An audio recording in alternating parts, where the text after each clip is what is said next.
New Orleans से विश्व आतंक तक, जब राजनीतिक संकोच ने सुरक्षा को हराया। यह लेख नितिन सावंत के द्वारा लिखा गया है।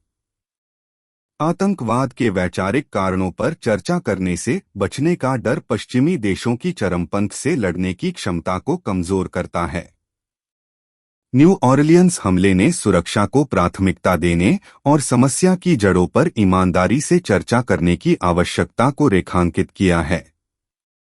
अपने सामाजिक सामंजस्य के अध्ययन में अमेरिकी मानवविज्ञानी एडवर्ड टी हॉल ने कहा, संस्कृति जितना प्रकट करती है उससे कहीं अधिक छिपाती है, और जो छिपाती है उसे सबसे प्रभावी ढंग से अपने ही प्रतिभागियों से छिपाती है। उन्होंने संस्कृति की तुलना हिमखंड आइसबर्ग से की, जिसमें केवल 10% हिस्सा सतह के ऊपर दिखाई देता है, जबकि 90% हिस्सा पानी के नीचे छिपा रहता है। संस्कृति का यह द्वैत स्वभाव एक गंभीर चुनौती प्रस्तुत करता है। एक व्यक्ति बहुसांस्कृतिक परिवेश जैसे आधुनिक शहरी जीवन या किसी विकसित राष्ट्र में समायोजन कैसे कर सकता है? एक संस्कृति का यह छिपा हुआ या विवादास्पद पहलू कब दूसरी संस्कृति के लिए अपमानजनक बन जाता है? साथ ही एक संस्कृति अपनी समस्याओं को दूसरी संस्कृति तक कैसे पहुंचा सकती है, विशेष रूप से तब जब दूसरी संस्कृति इनसे पूरी तरह अनभिज्ञ हो या इसे अपनी मूल्य प्रणाली का अभिन्न हिस्सा मानती हो। बहुसंख्यक संस्कृति के लिए यह अत्यंत जटिल है कि वह बहुसांस्कृतिक समाज में ऐसे नियम स्थापित करे जो अन्य सांस्कृतिक मान्यताओं के प्रति अपमानजनक या असम्मानजनक न हो। यह समस्या और भी गंभीर हो जाती है जब हम देखते हैं कि ऐसे सांस्कृतिक विवादों के परिणाम कितने व्यापक और विनाशकारी हो सकते हैं। इसका एक बड़ा उदाहरण है 11 सितंबर 2001 को ट्विन टावर्स पर हुए आतंकी हमलों के मुख्य साजिशकर्ता मोहम्मद अट्टा और उनके सहयोगी अब्दुलअजीज अलोमारी को यूएस एयरवेज के टिकट एजेंट माइकल तुओहे ने संदिग्ध मानते हुए रोका। अट्टा का आचरण और उनका first class one way ticket Los Angeles के लिए था, जिसने तुओहे को सोचने पर मजबूर कर दिया। तुओहे ने अपने विचार साझा करते हुए कहा, मैंने अपने आप से कहा, यदि यह व्यक्ति अरब आतंकवादी जैसा नहीं दिखता तो और कौन दिख सकता है? फिर मैंने अपने आप को मानसिक रूप से झिड़क दिया, क्योंकि आज के समय में ऐसा सोचना उचित नहीं माना जाता। उन्होंने मेन संडे टेलीग्राम को बताया, आपने सैकड़ों अरबों हिंदुओं और सिखों को चेक किया है और आपने ऐसा कभी महसूस नहीं किया। मुझे इस पर शर्मिंदगी महसूस हुई।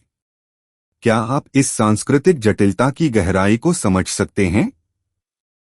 एक साधारण जांच, जिसे निर्धारित प्रक्रिया के अनुसार किया जाना चाहिए था, राजनीतिक रूप से सही और सांस्कृतिक रूप से संवेदनशील दिखने के डर से गलत तरीके से संभाली गई। इस गलती के परिणामस्वरूप बड़ी संख्या में जाने गईं और एक व्यापक आतंकवाद विरोधी युद्ध की शुरुआत हुई।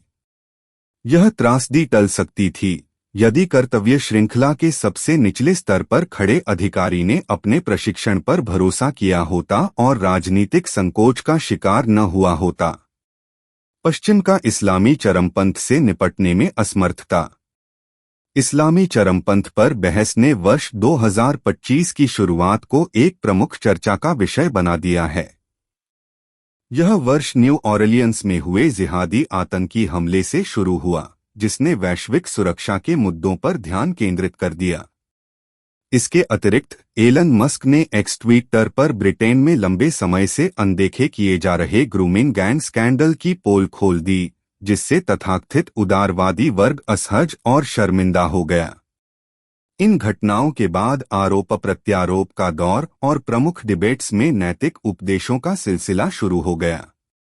इस परिस्थिति के लिए जिम्मेदार कौन है? क्या इस्लाम और इस्लामवादियों को दोष देना चाहिए?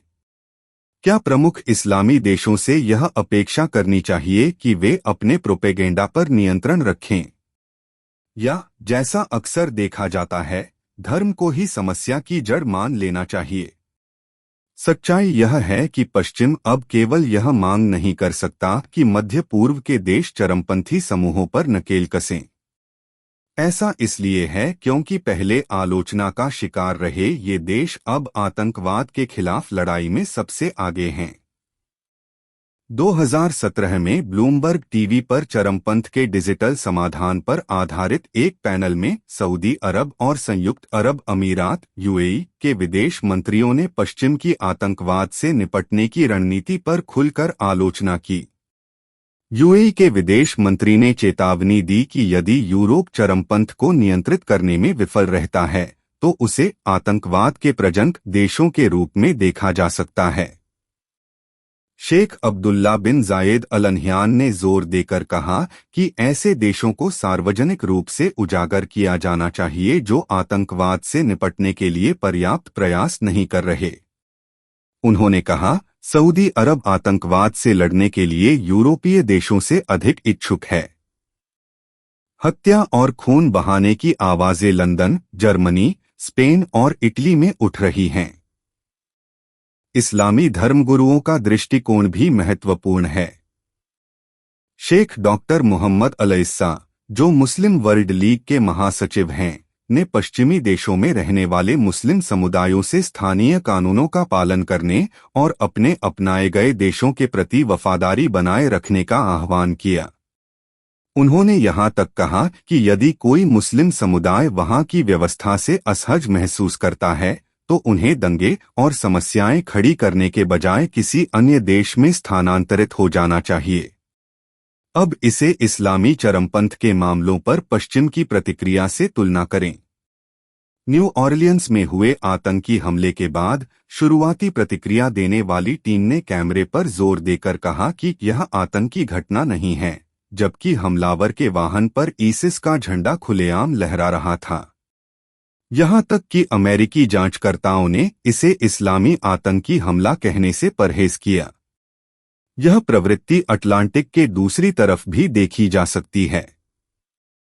जुलाई 2022 में जर्मनी के एक न्यायाधीश ने एक सीरियाई प्रवासी की सराहना की जिसने 15 वर्षीय लड़की का बलात्कार किया था। प्रवासी को केवल परिवीक्षा प्रोबेशन दी गई क्योंकि न्यायाधीश ने माना कि उसने जर्मनी में अच्छी तरह समायोजन कर लिया है और बलात्कार कम गंभीर था। इस तरह के फैसले से जनता में आक्रोश व्याप्त हुआ। एक जर्मन नागरिक ने न्यायालय को मेल कर लिखा कि न्यायाधीश मानसिक रूप से अस्थिर हैं। इसके लिए उस व्यक्ति पर EUR 5000 का जुर्माना लगाया गया, जबकि अपराधी पर केवल EUR 3000 का जुर्माना लगाया गया। जर्मनी में न्यायिक व्यवस्था की विचित्र कहानियों में एक और मामला सामने आया, जहां एक महिला को बलात्कारी को सुअर कहने के लिए उससे भी कठोर सजा दी गई। हालांकि अगर गिनीज बुक ऑफ रिकॉर्ड्स में कहीं सबसे विचलित करने वाले घोटालों की चर्चा हो तो ब्रिटेन में पाकिस्तानी प्रधान इस्लामी प्रवासी ग्रूमिंग गैंग्स पर सरकार की प्रतिक्रिया शीर्ष पर होगी। इन गैंग्स ने लाखों नाबालिग लड़कियों के जीवन को तबाह कर दिया। वर्षों तक ब्रिटिश सरकारों ने इस मुद्दे को नजरअंदाज किया, जिससे अपराधियों को नाबालिग लड़कियों का औद्योगिक स्तर पर शोषण करने का मौका मिला। घोटाले की सभी जांचें ऊपर से दबा दी गईं, सच उजागर करने वालों को जेल में डाल दिया गया और पीड़ितों के माता-पिता को न्याय की मांग करने के लिए दंडित किया गया।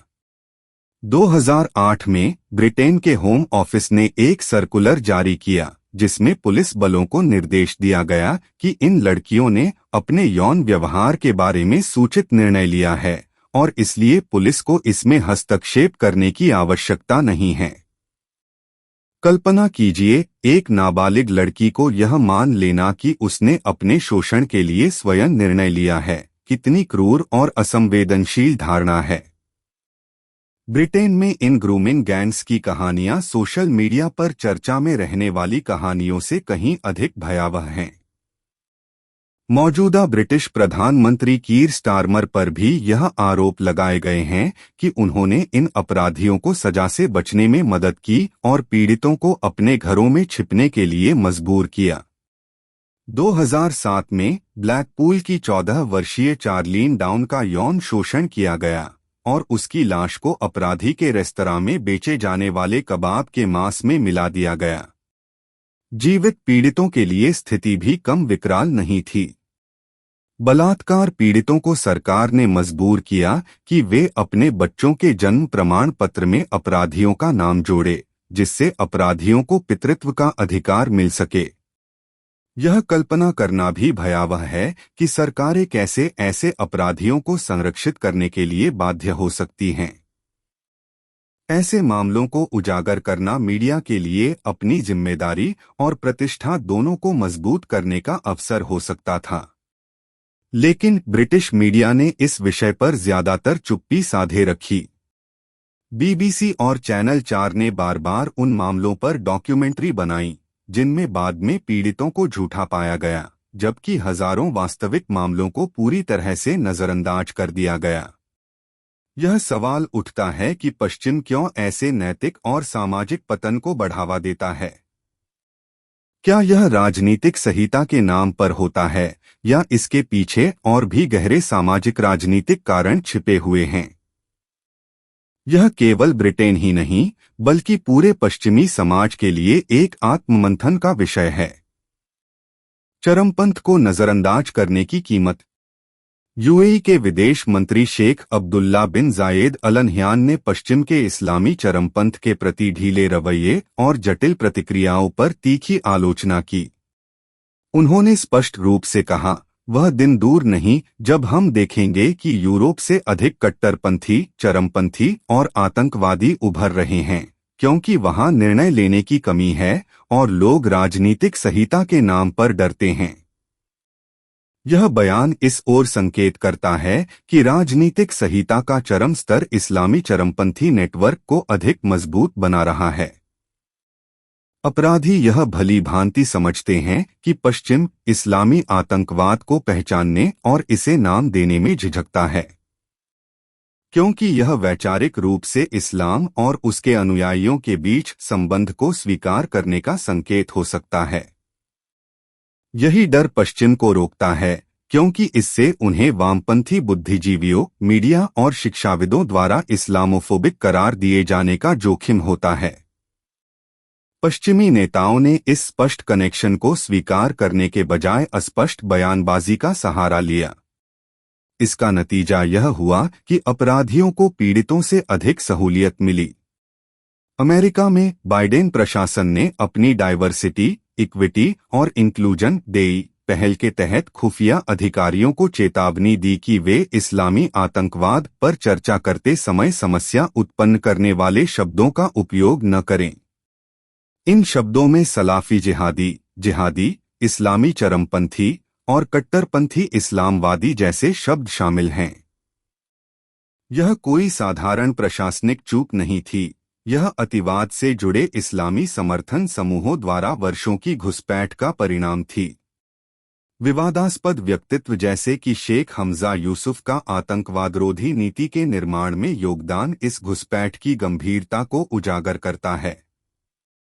यूसुफ, जिनका अमेरिका विरोधी और यहूदी विरोधी बयानबाजी का प्रलेखित इतिहास है और जो Islamic circle of North America ICNA जैसे संगठनों से जुड़े रहे हैं, जो जिहाद को बढ़ावा देने के लिए जाने जाते हैं, उन्हें अमेरिकी सरकार की आतंकवादरोधी रणनीतियों को प्रभावित करने के लिए आमंत्रित किया गया है। यह वही व्यक्ति हैं जिन्होंने कभी यहूदी धर्म को सबसे जातिवादी धर्म और अमेरिका को ऐसा देश जिसके पास गर्व करने के लिए कुछ खास नहीं है कहा था। एक सरकार अपने नागरिकों की सुरक्षा का दावा कैसे कर सकती है जबकि वह ऐसे व्यक्ति से सलाह ले रही है जिसका इतिहास जिहाद की प्रशंसा और पश्चिमी सभ्यता के मूल सिद्धांतों की निंदा करने का रहा है। इतना ही नहीं, ओबामा प्रशासन के दौरान एफबीआई ने अपने प्रशिक्षण पाठ्यक्रम से ऐसी सामग्री हटा दी जिसे मुसलमानों के लिए अपमानजनक समझा गया। एफबीआई निदेशक रॉबर्ट मुलर ने CAIR, council on American Islamic relations और ISNA, Islamic society of North America जैसे संगठनों के साथ सहयोग किया, जिनके आतंकवाद से जुड़े होने के दस्तावेजी प्रमाण हैं। हमास से जुड़े केर को होली लैंड फाउंडेशन केस में अप्रत्यक्ष सहसाजिशकर्ता के रूप में नामित किया गया था। जेम्स सिम्पसन अपनी पुस्तक manufactured crisis the war to end America में वामपंथ की योजनाओं का खुलासा करते हैं। उन्होंने दिखाया कि कैसे वामपंथ संकट पैदा करता है, अराजकता को हथियार बनाता है और अमेरिका की जड़ों को व्यवस्थित रूप से कमजोर करता है। सिम्पसन ने 1965 के इमिग्रेशन एंड नेशनलिटी एक्ट का जिक्र किया, जिसे वामपंथी रणनीति का अहम हिस्सा बताया गया। यह कानून बड़े पैमाने पर आव्रजन को बढ़ावा देने के लिए बनाया गया था। 1980 के शरणार्थी अधिनियम ने इस बदलाव को और तेज किया, जिससे अस्थिर क्षेत्रों से लोगों का प्रवेश आसान हो गया। इन नीतियों ने न केवल अमेरिका की सामाजिक व्यवस्था को बाधित किया, बल्कि कानून प्रवर्तन और संसाधनों पर भारी दबाव डाला। सिम्पसन ने स्पष्ट रूप से कहा कि इन नीतियों के परिणाम हमारे सामने हैं। उन्होंने उल्लेख किया, अब हमारे दक्षिणी सीमा से लाखों लोग आ रहे हैं, और इस बात पर जोर दिया कि इस बड़े प्रवाह का सीधा असर स्कूलों, स्थानीय सेवाओं और कानून प्रवर्तन पर पड़ता है। उन्होंने उन दावों को खारिज कर दिया जिनमें कहा जाता है कि अवैध प्रवासी मूल नागरिकों की तुलना में कम अपराध करते हैं।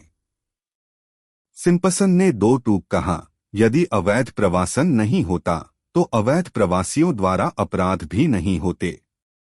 इन नीतियों ने अमेरिका की सामाजिक और कानूनी व्यवस्था पर भारी दबाव डाला है।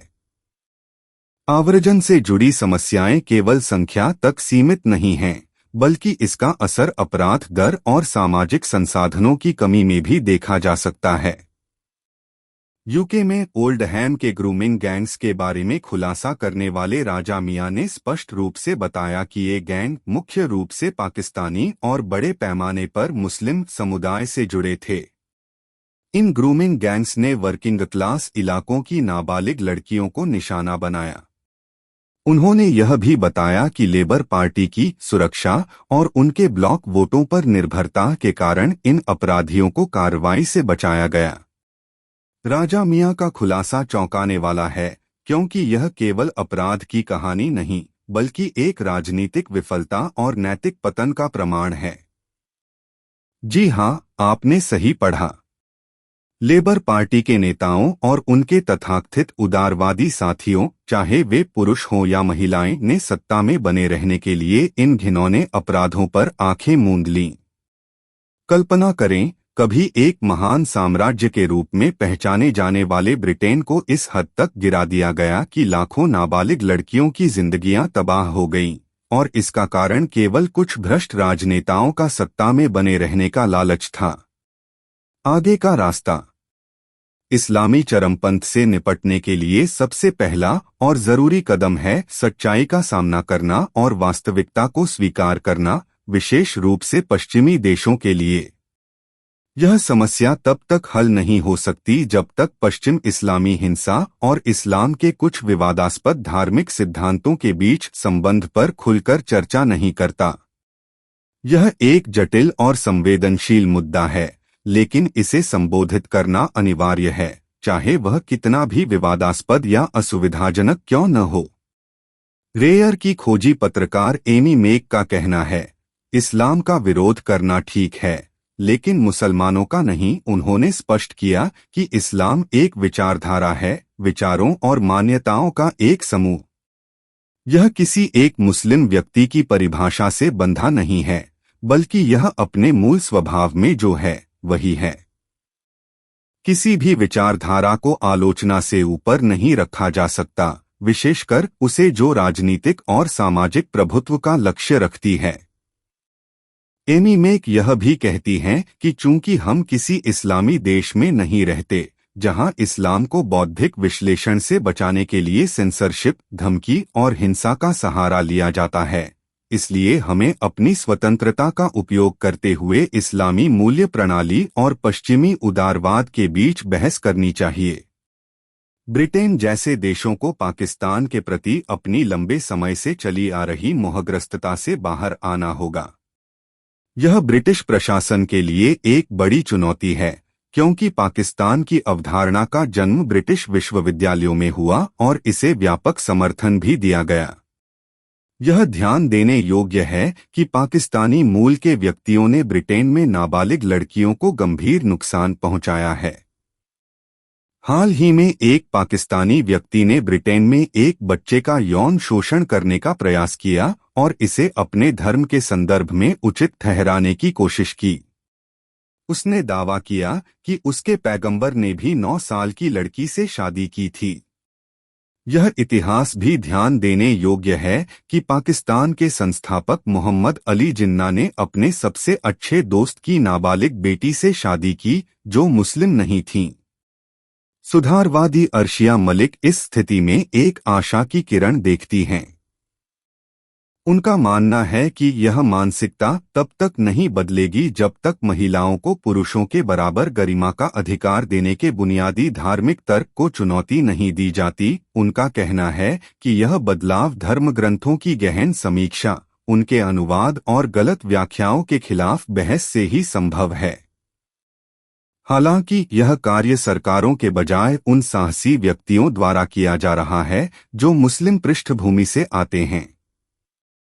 वे बहिष्कार, सामाजिक अलगाव और आलोचना के बावजूद इस्लाम के सुधार की दिशा में प्रयास कर रहे हैं। यह सुधार मुस्लिम समाज के भीतर से ही होना चाहिए। बाहरी तौर पर लागू किए गए कानून या दबाव से यह समस्या हल नहीं होगी। भारत ने 1985 में ऐसा करने की कोशिश की थी, जब उसने कलकत्ता कुरान याचिका के माध्यम से अदालत में उन आयतों पर स्पष्टीकरण मांगा था जो कथित तौर पर हिंसा और सामाजिक अशांति को बढ़ावा देती हैं। हालांकि इस कदम ने सांप्रदायिक दंगों और मीडिया विवाद को जन्म दिया, जिसके चलते याचिका खारिज कर दी गई। अंततः सबसे प्रासंगिक प्रश्न वही है जो लॉर्ड पियर्सन ने 2018 में हाउस ऑफ लॉर्ड्स में ग्रूमिंग गैंग्स के संदर्भ में उठाया था। क्या हम इस्लाम पर चर्चा कर सकते हैं बिना नफरत अपराध के आरोप का सामना किए?